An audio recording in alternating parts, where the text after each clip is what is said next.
Before today, the woods were quiet. The woods were peaceful, mesmerizing. Before today, these woods were rest, comfort, joy. Today, they are no longer, because something has been following you every step of your weekend hike through the mountains. You've only ever seen it in passing glances, and only for moments. But you do know it's getting closer. With every glance, it is nearer than before. You cower beneath a cold, wet tree amidst the thunderstorm, and you know beyond a shadow of a doubt that its hand is now reaching for you. These are 10 allegedly true scary stories about monsters in the woods. If you have a story of your own you'd like to share, do not go to darknessprevails.org until further notice. Instead, submit and read stories at reddit.com/r/darknessprevails. Thank you. Now, let's get lost in the woods.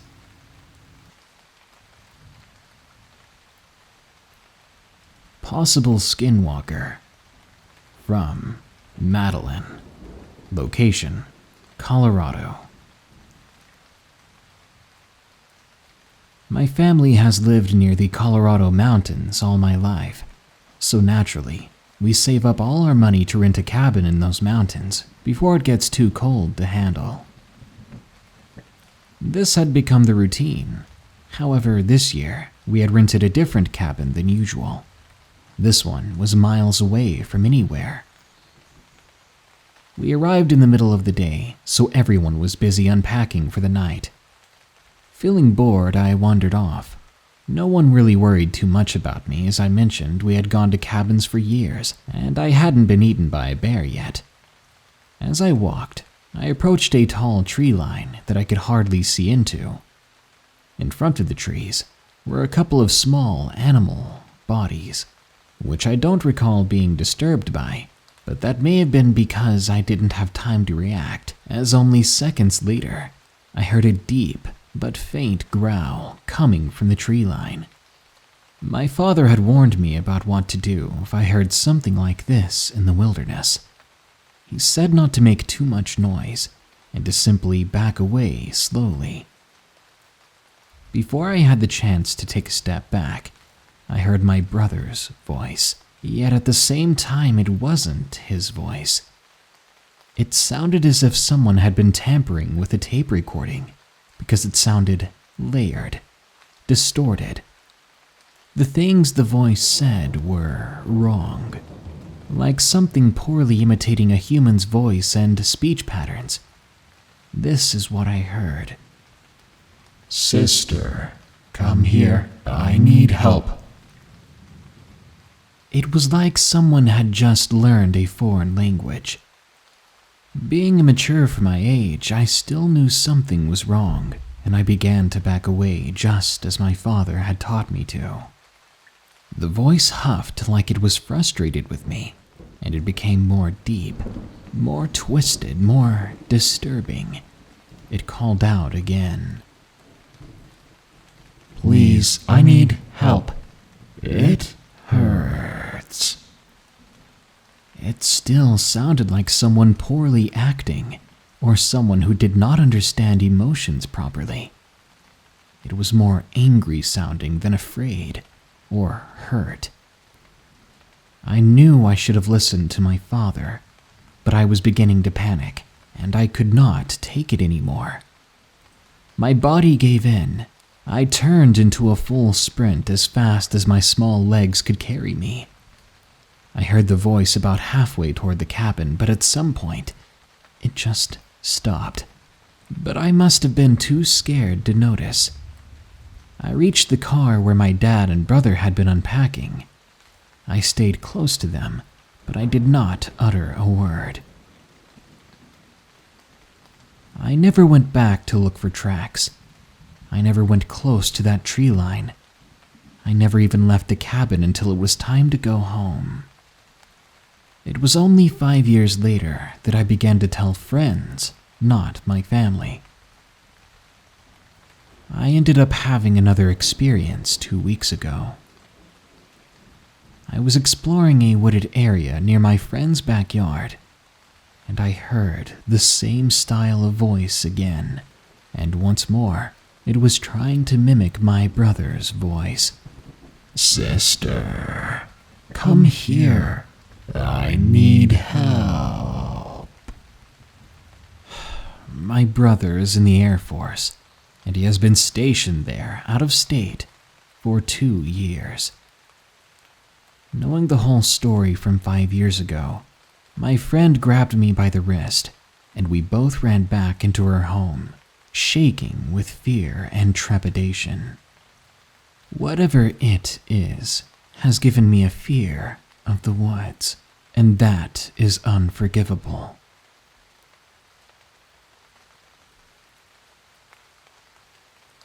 Colossal Thing in the Woods, from Noah L. Location unknown. I live far out in the country, where you have to drive about 45 minutes in any direction to get to a town. Unless you're going for liquor, there's gonna be a drive. So basically, there's nothing but trees around here, except for a small lake. I've always loved walking around these woods. It's calming. It's always quiet, with the occasional chirping of birds. It was the middle of summer of 2017, and I was 15 at the time. Walking around the woods as I usually did, things felt weird that day, and I felt a certain stillness in the air. From the get-go, the birds seemed to have been absent.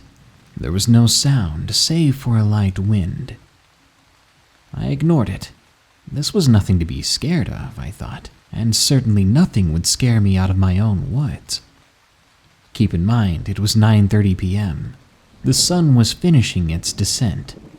I would be out there until about 11:30 p.m. My parents were always okay with this because they'd grown up out here too, and they knew these woods better than I. My father even hunted the land, and I often went with him, and he trusted me. As the night went on, I heard a loud crunch from behind me, and instinctively I jumped, turning around. When I looked, I saw nothing there. I suspected it to be a deer or coyote, as it was common to see them wandering around here, but they never bothered me. I kept walking, but something again didn't feel right. I knew that I was being watched, and not by the typical critters. I felt paranoid. I felt panicky. What I felt had its eyes on me could not be human, and it left me feeling sick, as if it was sinister. I decided it was time to walk back to my house, for fear of something terrible happening. 20 minutes later, I'm back home.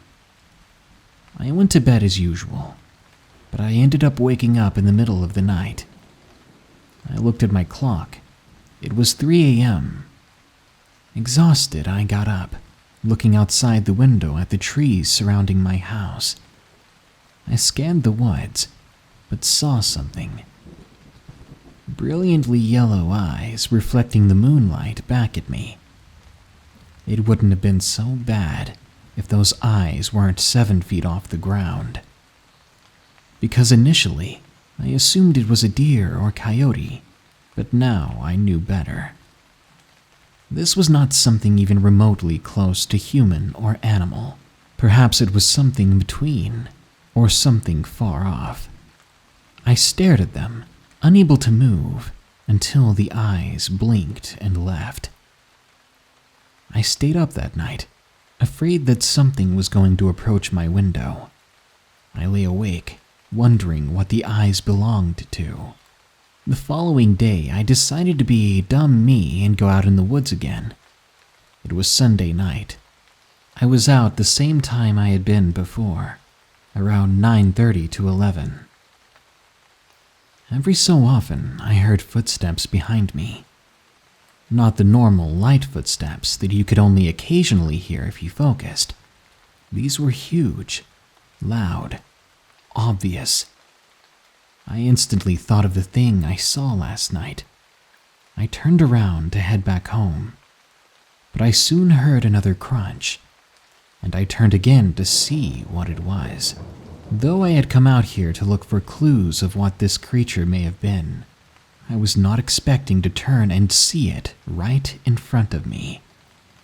Its head was like a wolf's. Its legs were that of a deer, with human-like hands, with claws at the end. Its arms were lanky and hung nearly to the ground. Its body was fuzzy, dirty, and matted. Its yellow eyes seemed to glow, and its teeth were razor sharp, ready to tear through meat. Every tooth was as big as a wolf's canine, it appeared. I screamed, unable to hold back from doing so. I tried to calm myself and back away slowly, but all I ended up doing was tremble violently. I did not want to piss this thing off with any sudden movements, but I ended up tripping over something and fell onto my back. The creature growled loudly. This too was not normal. It sounded like the clicking and mashing of bones instead of a growl or voice. I scrambled back onto my feet and ran, but I heard it behind me. It was so close to me that I could feel hot breath on the back of my neck. It growled as it chased me, sending that disturbing noise echoing throughout the forest. I suddenly felt a sharp pain on the back of my neck and I screamed in agony. But I kept running. I knew if I slowed down or stopped, I would not make it through this. I made it to the tree line, and I could see my house. And it was just then that everything went silent again. The sound of the creature following me was gone. I walked slowly back into my house and told my parents. It was well past 11 p.m. by then. But as soon as they saw me, they freaked out and rushed me to the hospital. There was a gash in my neck on the back, leading down to the top of my back, that required about 18 stitches. I haven't gone back in those woods again, and my parents won't let me out of fear. Even so, I can still feel that thing's eyes on me every time I wake up in the night. I know that if I look out toward the woods through my window, I'll see those sinister, glowing yellow eyes. It follows. From Staarzz. Location, Florida. I thought that it would be a normal night like any other, but I was very much wrong. I was in my grandparents' house all the way down in Florida. I was sitting on the couch, texting my boyfriend. I was around 15 at the time, and I was one of those people that was not willing to believe much, and I could be pretty dang stubborn, to be honest. Anyway, I had been texting my boyfriend for hours, talking about things like movies, games, recent events, until I suddenly noticed that everyone else had gone to bed. Well, I thought to myself, looking around the dark house, I should probably get some sleep too. I glanced out the window for a second, thinking nothing in particular at the time, until I realized there was something wrong. Something had caught my attention, or someone, because there was definitely something in the yard. To make it worse, my grandparents lived deep into the woods, so there should not be any visitors this late. I shook my head, the thought crossing my mind that I may be hallucinating and tired, that shaking my head and rubbing my eyes might fix it. I looked back out the window after doing so, but they or it was still there. The same crooked stance, the same disproportionate body, same everything. It was then that I was beginning to feel disturbed. I grabbed my phone from next to me, trying to keep my eyes on the window, my eyes on that thing. "Hey, I think I may be seeing things," I texted my boyfriend. His response came shortly after. "Why?" I told him what I was seeing, even looked up to make sure it was still in the same spot, and it was. There's something in my yard. It's tall and dark, and I don't know what it is. Probably just a deer. You'll be fine.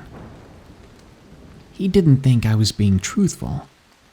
I sat my phone down and went into the kitchen, just to look out the window again, and to be greeted by the same creature. It was startling, making me scream.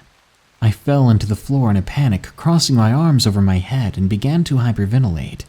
What I saw could not be real, could it? That's when I heard a door open. I forced myself to the floor even more, stiffening every last muscle in my body. "Honey, what are you doing in the floor?" I looked up to see my great-grandmother, who had awakened from my scream earlier. I saw... My voice was shaking. "You saw what?" There's something in the yard. It was tall, dark, and crooked." My grandmother gave me a puzzled look. She came over to look out the window herself. "Darling, there's nothing there." "Please, you have to believe me," I pleaded. "Oh, I believe you. I know exactly what you're talking about, dear." She stared out the window as she spoke. "Kids used to go missing up by the lakeside over here.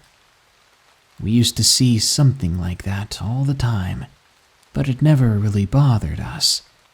Your grandmother, Kathy, was the first one to see it, and when she got my attention, what a sight it was.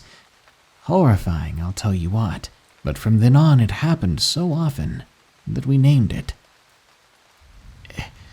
"Is it safe?" I asked, still in shock and sniffling a bit. Her answer chilled me to the core, and it was the last we spoke of it. She said, "As long as you don't get it to follow you, you'll be fine."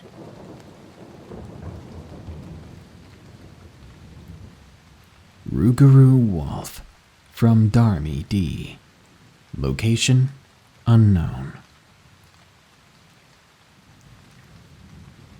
As a kid, I always loved going exploring in my local woods. They were only a few minutes from my house. I would often take my friends, but sometimes would go alone. To say the least, I was one of those kids who was not very scared of it, and I didn't realize that there could be any danger in the world until I learned a cold, hard lesson. I woke up on a school day and began getting ready for school. To my surprise, my mom came into my room telling me how school was canceled for the day. Apparently, the teachers were on strike. This surprised me, but I wasn't complaining. I looked outside and immediately sighed, as it was dark and cloudy even though it was the morning. I knew exactly what I wanted to do, and even though the weather wasn't ideal, I found myself asking some friends about going into the woods. I wish I never had the thought. Eventually, me and two close friends, Aaron and Adam, met up to head to the woods. I remember feeling surprised that Adam was coming, as he was known for being boring, and he had even been compared to a boring rat. Aaron was also known as Perksy, wasn't the smartest of kids, and never really thought things through. Around 11 a.m., we made it to the start of the forest. I could already feel the excitement building in my stomach, as we had all day to do whatever we wanted out there. We set out, playing and cutting up. We threw and jumped on sticks, climbed on trees, and played the normal games. Before long, my phone began to ring, and my mom was telling us to come back. It was getting late, and she said the weather was going to get worse. But we couldn't just do that. We had wandered so far and for so long that we did not know how to get back. Perksy immediately began to freak out, but I was still as excited as ever, realizing that it would be an adventure, finding our way out, all on our own. And that meant we would be in these woods a little bit longer. This feeling soon left me, though, when we heard the deafening sound of thunder. By this time, my phone had died, and Perksy and Adam didn't even bring theirs. That's when panic began to set in, and even I, as excitable as I was worried. We carried on, walking for what felt like hours. I was so shocked, as I had been in these woods so much before, yet I didn't have a clue of where to go, of how to escape. We were sure police would be looking for us, but how long would it take? Eventually, nighttime was upon us, and we were all huddled by a tree together, freezing, shaking, and terrified. We all sat still for so long, until Perksy's head shot up. There was something in the distance glaring at us, he said. He saw eyes. He pointed Adam and I in the direction, and we saw it too. We sat there even more scared than before. As I felt this was my fault, I shouted at the creature to try to scare it away. But this was not a good idea. The thing that looked like a wolf suddenly rose up from the darkness. Then it screamed. I'd never felt so horrified. The three of us jumped up and replied with our own screams, running for our lives. I had never seen anything like it before, and I honestly thought we were going to get eaten. I remember hearing the thing's gargling sounds coming from its mouth, and the weird loud noises it made, which I can only describe as roars. I ran until my body would not let me go. I ran until I felt sick and noticed that Adam was with me. The creature hadn't followed us, but Perksy was nowhere to be seen.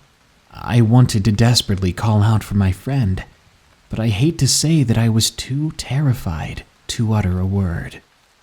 Adam turned white and fainted right next to me. I wasn't sure if it was the fear or exhaustion, but maybe it was both. I lay there with him, waiting for something to happen. A shiver ran down my spine when I heard something that will haunt me for the rest of my life. It was either a howl or a little boy's scream, but maybe it was both. After that, I blacked out too. The next time I opened my eyes, the sun was up, and there were people standing over me. Adam was still asleep. It was the police who took us back to our houses. We were fed and given water. They began to question us later concerning Perksy's whereabouts, but we had no idea. We could barely talk, and I only managed to mention what we saw. I remember my mom's face when she heard the description. I immediately started to cry. What awful things could have happened to my friend? After this incident, Adam and I didn't talk much, and my family moved away a month later. By this point, Perksy had been found alive, but he recalls having no memory of what had happened after we ran away. But he does hate me and Adam now. He says we left him, and I do feel so bad. I miss them both. I miss the fun that we had. I miss our friendship and when everything used to be normal. But that's long gone. I had to take therapy for a few years. But no matter what they tell me I saw, I know better. The thing that chased us was between human and animal, and it was unlike anything you've ever seen. But they try to tell me it was some coyote or wolf, and that the trauma from the event has caused me to make a boogeyman out of it. But my memories are quite clear. Be cautious in the wilderness. Even if you don't go alone, you might come out alone, or not at all.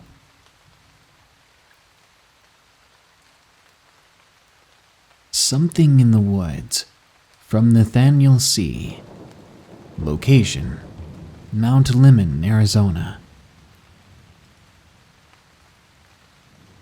During autumn of 2017, my family and I were invited to a change of responsibility at Mount Lemmon, Arizona. As we waited there for the rest of the people to arrive, I began exploring the mountain woods. I started going downhill to a path when I heard someone talking.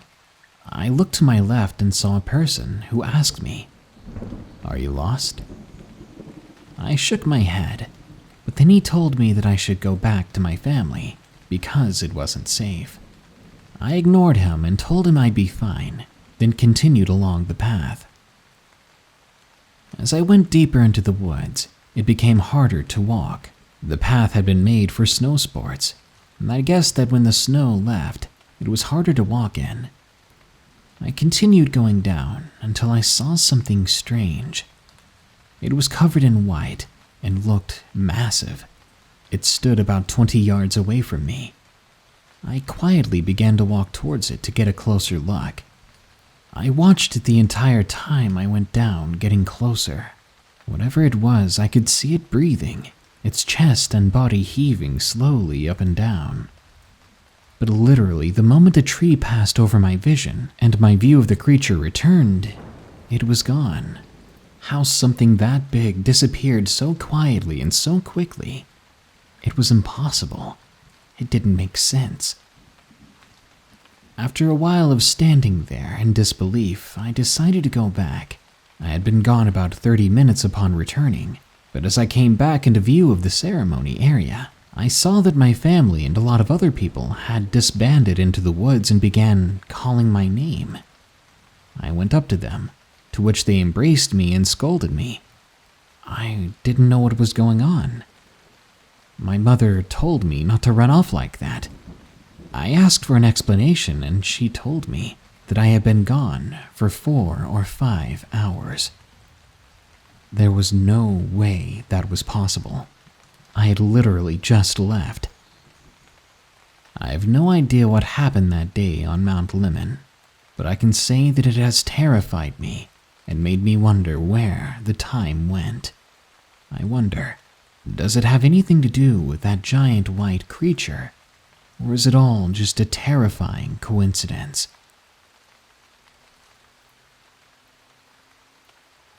Scraping on the House, from Michael T. Location, Northern Canada. Let me start by saying that where I live can get very, very cold during the winter. This happened about a month ago when I was inside with my friends watching the game. I live in the middle of nowhere in the woods, and I have no neighbors whatsoever. During a night when the snow was pounding down heavily on the roof, I suddenly heard a sickening clawing sound right on the side of the house. I wanted to think that I was just hearing things, but it was far too loud. We all continued watching the game, trying to forget about whatever the heck that was. My friend Joshua decided to go outside for a smoke. He opened the door and walked out and closed it behind him. After a few minutes, we heard someone scream. It was so sudden that I nearly jumped out of my skin. He almost took the door off its hinges when he ran back inside. He sprinted in, slammed the door shut behind him, and was panting. We thought he was pulling our legs to scare us, but his face was pale white. He was saying that he saw something out in the field by the woods. I went outside with my hunting rifle to see what he was talking about. After about 10 minutes of looking around, I definitely saw something. It was huge. It was tall and pale, hunched over. It looked like a skeleton, with someone else's skin tightly pulled over it and tied together. It looked so unnatural, with its ribs and spine protruding from underneath the skin. I fired at it, but the thing did not even flinch. At that point, I was more afraid of getting its attention, so I ran back to the door, while also trying to reload the rifle. We all stayed up staring out the windows and doors, trying to make sure that thing did not come back, and for now it hasn't. We haven't seen it since the snow stopped, but I know deep down that that was the thing that clawed at my house, and after seeing it from head to toe, I can honestly say that I have no earthly idea what the hell it was. Bigfoot in Henrico County, Virginia. From J. Shirazi. I'm 16 years old, living in Lakeside, Virginia. It was Christmas Eve. I was talking to a friend of mine named Nick on the phone. It was then that I began to hear twigs snapping in the back alleyway. I go to the nearby window to check it out, and this furry thing stands up, staring at me with red eyes. Even from within the house, I can smell the thing. So disgusting, so horrible. I stared at it for about 3 or 4 seconds before it moved closer to me, and that's when I took off running for my freaking life, checking the doors and windows frantically. My mom then asked me what was wrong. I told her that there was something outside. She looked and saw something too. This time it was in the backyard. We just stared at the thing for about 10 minutes. Then it moved, climbing over the fence and wandering off in the woods. Fast forward to February. I get curious to what this thing actually may have been, so I go into the direction of where it ran off to, which in this case is the woods across the street. My mom's boyfriend comes with me. We have our hunting rifles with us. We actually managed to catch up to it, as it left a trail of a stench that smelled of rot, but it easily heard us coming. It picked up a rock with ease that was bigger than my head, and basically shattered it on a tree near us. It was an obvious warning, and we took it, running as fast as we could. I haven't seen it since, but I know it's out there. I know if I encounter it in just the wrong way, it could be dangerous. It let me go. From Drago. Location unknown. This happened about 2 years ago when I visited my home country. There are many forests where I'm from, and wolves or other animals are common, so it didn't bother me if I heard the occasional howl or shot from a hunter. I've heard of werewolves and other beasts from European folklore, but as much as the stories give me the chills, I never really believed in them. The day before we had to go, I had just enjoyed one of my grandma's meals as we were staying on her farm. It was about 10 p.m., and I was going through my phone watching some videos when I decided it was time to go to bed. As I lay there on my bed, I looked up and saw that it was a full moon outside. My gaze froze on the moon as if I was in a trance. I almost fell asleep until I heard a loud howl. But this time it was shocking, as it didn't sound like the typical wolf howl, and it sounded really close.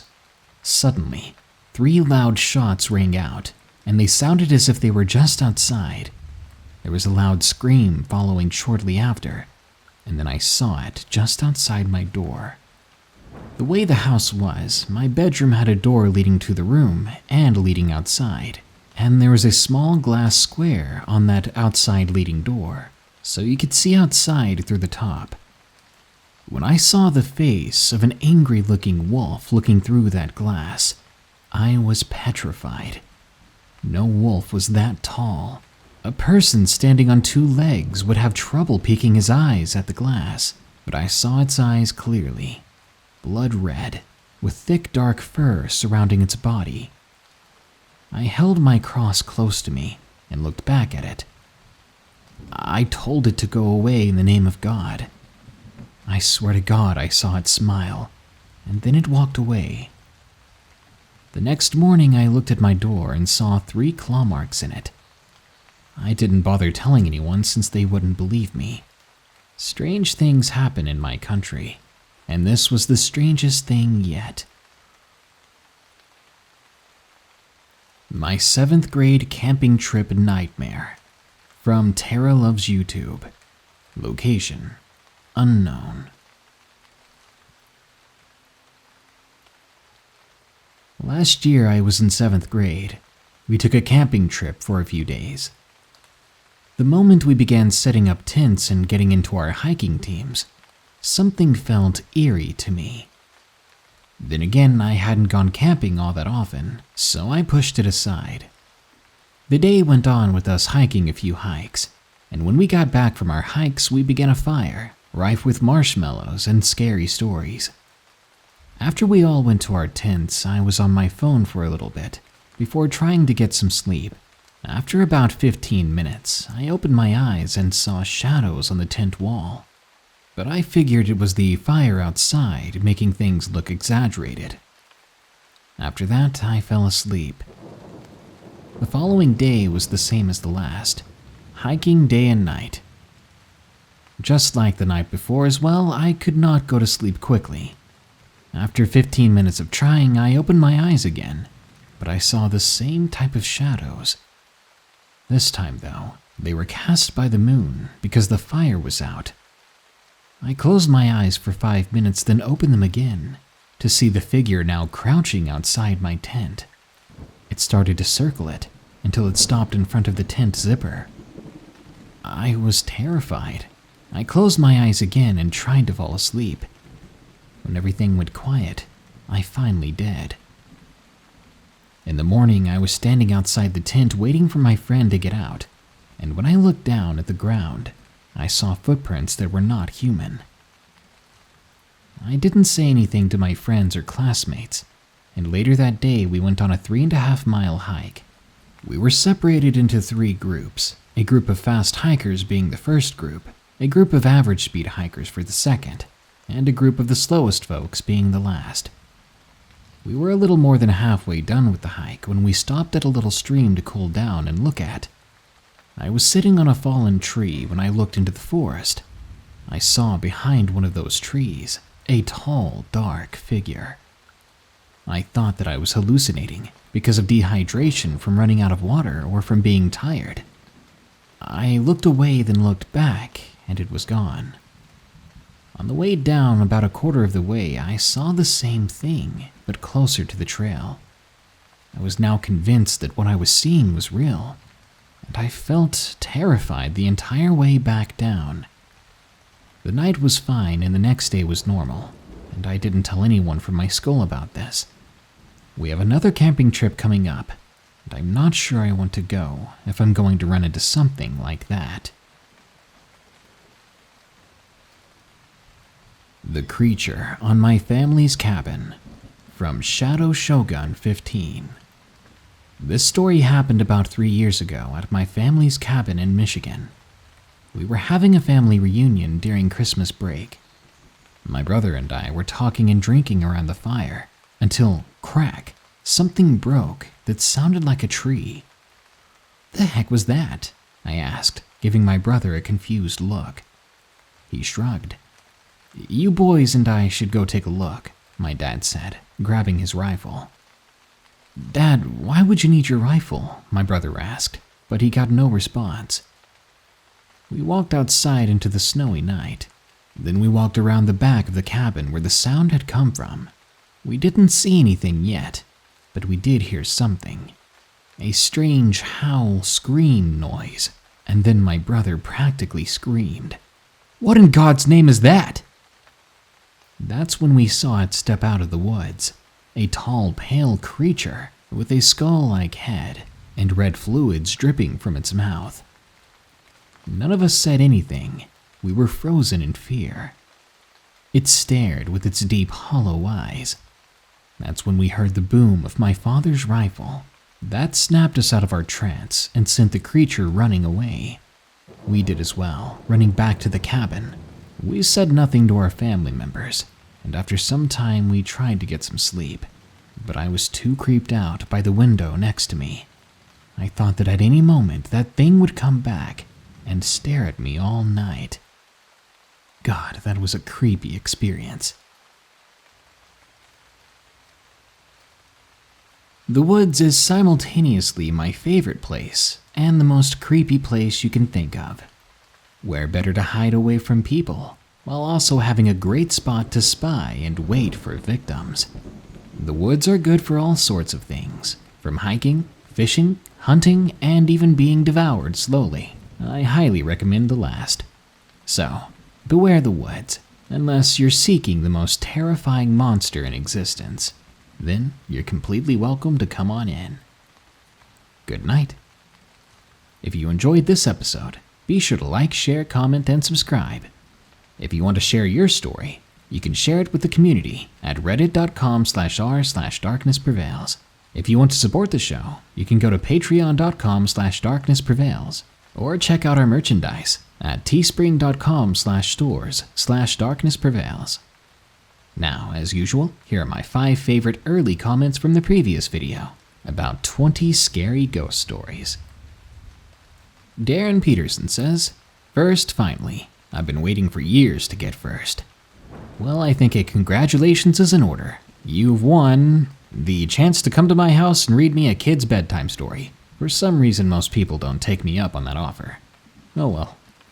Careless Whisper says, "I feel like I am a ghost because everyone ignores me. Sometimes that's a good thing. You don't want attention from the wrong people or too many people.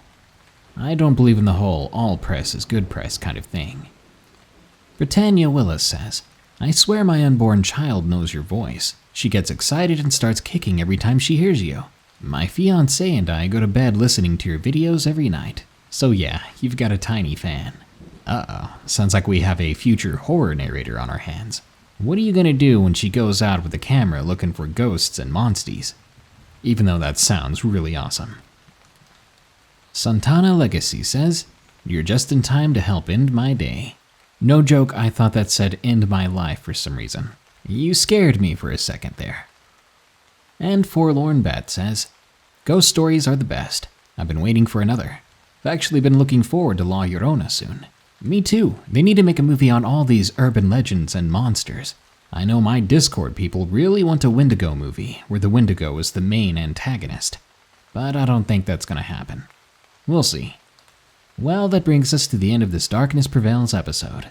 But don't you worry, because more scary stories are on the way soon. So stay tuned. Until next time, here are the credits to my amazing patrons who continue to donate. Remember, stay safe out there and stay creepy, because this world is a strange one.